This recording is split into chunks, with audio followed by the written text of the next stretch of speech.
Needless to say, I've been waiting for this. What's up, guys?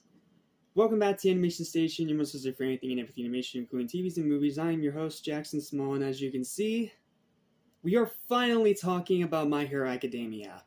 Finally. I have been waiting for years to talk about this series for a while now. I have been a huge fan of this show, of all its characters. I've tried to do a few videos in the past, and well, they haven't gone over very well, but point is, I love this show, and just like with the Dragon Ball ones, I do not want to give up just because the views were low initially. So, yeah, I am all dressed up. I got my Dobby plush and my season set here with me, and we're going to dive into this together. Please excuse the messy hair. So, yeah, I'm just going to set my DVD over here. And I'm just gonna hold on to Dobby. Yes, I know he's not in this episode. He doesn't come in until later, but I don't care. I love my Dobby plush. I'm going to keep him on camera even if he's not in the episode. Deal with it. So, yeah. Let's talk about My Hero Academia. Starting with the very first episode, Izuku Midoriya Origin. We're doing this kind of in the same way as I did my X-Men 97 reviews and sort of like my Chucky reviews, but not in the same manner because I'm doing this one in strictly live action, no screen recorder crap. But I am doing it kind of like the same way. I'm gonna read off the summary of the plot, talk about some of my favorite moments, talk about cool aspects here and there I've noticed, and, final rating and whether or not it's a good episode. So, yeah, this should be fun. I have not reviewed this show yet. So far, I've only done, a trailer reaction and one live stream of Ultra Rumble. Which, yes, I'm bringing that back because I want to play more of that live on stream. It is such a fun game when you're not playing against really, really sweaty lobby players. So, yeah, I'm excited about this one. So, with my buddy Dobby here with me, let's dive into this one together, starting with the summary. Some time ago, a younger Izuku Midoriya stands up to Katsuki Bakugo in order to defend another child from being bullied. Katsuki doesn't take Deku seriously and mocks him for being quirkless and attempting to play hero. Back to present time, a now 14-year-old Izuku watches his heroes battle an enormous villain. One day long ago in King City, sorry, I'm an uncultured idiot, so I don't know how to pronounce everything, a luminescent baby was born with a unique power. Then as time passed, the similar phenomena happened all over the world, and soon the majority of the population had obtained superhuman powers known as quirks. Due to that, the people were able to pursue heroism as a profession. As Backdraft keeps citizens at a safe distance, Kamui Woods battles the gigantic criminal. Kamui Woods states that the villain used his quirk for illegal purposes and used lacquered chain prison on him in an attempt to stop his movement. However, Mount Lady shows up, we'll talk more about her in a minute, and uses Canyon Cannon to defeat him.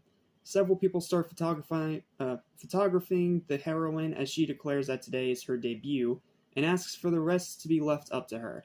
Izuku starts rapidly taking notes about Mount Lady's quirk, Gigantification. A man wonders if he's aiming to be a hero, wishing him good luck, to which Izuku happily answers that he'll do his best. At Aldera Junior High, a teacher lectures the class about considering their futures. He says he will hand out the printouts on the students' desired life course, but knows they all want to be heroes. As the class starts using their quirks, he reminds them that they're not allowed to use them during school hours. I mean, fair enough. Sorry, I'm going to put you down now, Dobby. You're kind of making me have to cock my head to the side a bit, which is messing with my speech. Bakugo tells the teacher not to group him with everyone else because he's superior. Yeah, he's one of those kind of assholes. His classmates yell at him for that, but Bakugo tells them to shut up, and they remember that he's aiming for UA High School. As the students comment about the difficulty of the exam, Bakugo declares that he aced the mock exam and intends to surpass even All Might as the top hero. The teacher mentions that Izuku also wants to go to UA. The whole class then turns to face Izuku, erupting in laughter moments later. Yeah, it's pretty much an underdog story for Izuku here. Izuku's classmates say there's no way he'll be able to get into the hero course if all he does is study. I mean, some things would prove you wrong, but this is anime, so let's just let it go. Izuku attempts to defend himself, but Bakugo aims an explosion at him, saying that Izuku shouldn't put himself in the same level as him since he's quirkless. Izuku explains that he's not trying to compete with Bakugo, and is only trying to follow the dream he had since childhood because he will not know if he can accomplish it if he doesn't try. Good words to live by, Midoriya. Bakugo says that the exam is impossible for him as the whole class looks down at Izuku snickering. In other words, the whole class is a bunch of judgmental assholes. Elsewhere, a villain with a fluid, slime-like body is on the loose. As a crowd nearby watches him run away, a person comments that there is no end to villains. A man then answers that there is indeed an end to them because he is there. Back at Izuku's middle school, he picks up his notebook while reading about the incident on his phone, but as he gets ready to get home and take notes, Bakugo approaches, exploding the notebook with his quirk. He then throws it out the window and tells Izuku, who does not reply to his taunts, to give up on UA and dive off the roof. In other words, Bakugo is just pretty much telling Izuku to go kill himself. Yeah, he really does not want you to like him.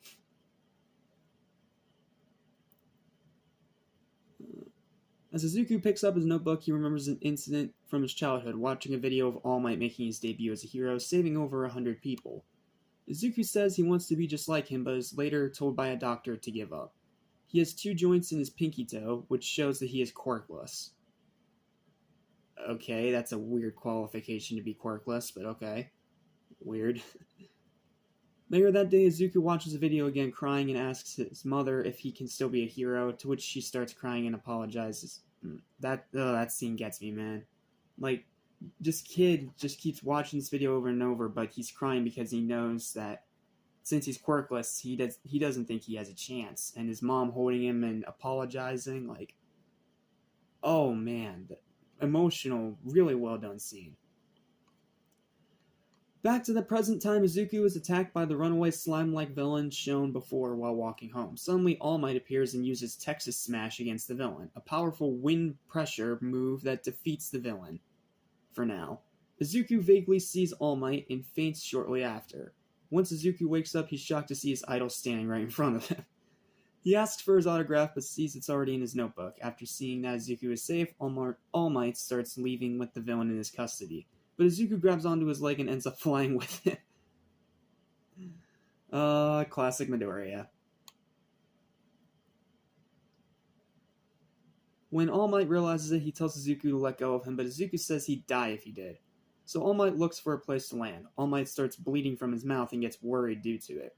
All Might lands on the rooftop of a building, and Izuku asks the man if someone who doesn't have a quirk can also be a hero like him.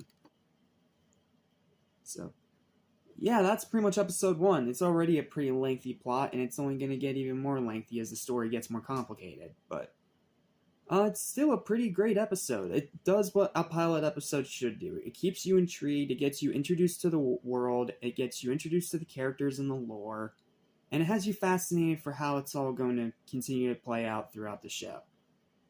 So, yeah, it's pretty much a Japanese version of American superheroes, and honestly, I think it does it in a pretty interesting and unique way. Yes, this episode doesn't really give you a whole lot of that, but it's not supposed to. It's the introductory episode. It's more about characters and setting up the world, more so than the action.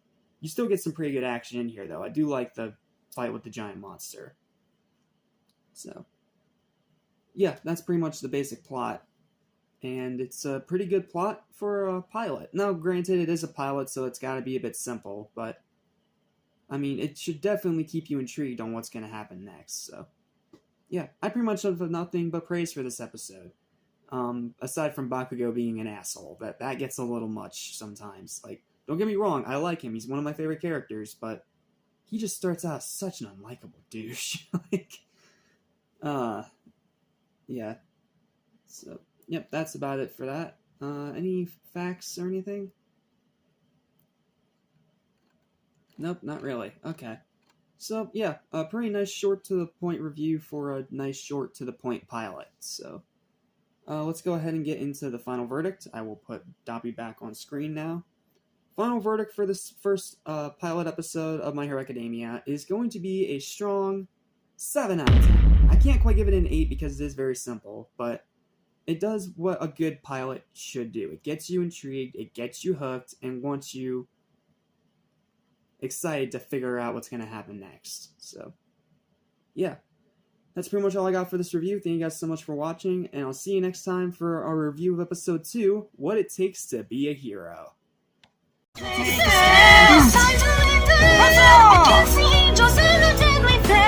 cannot take it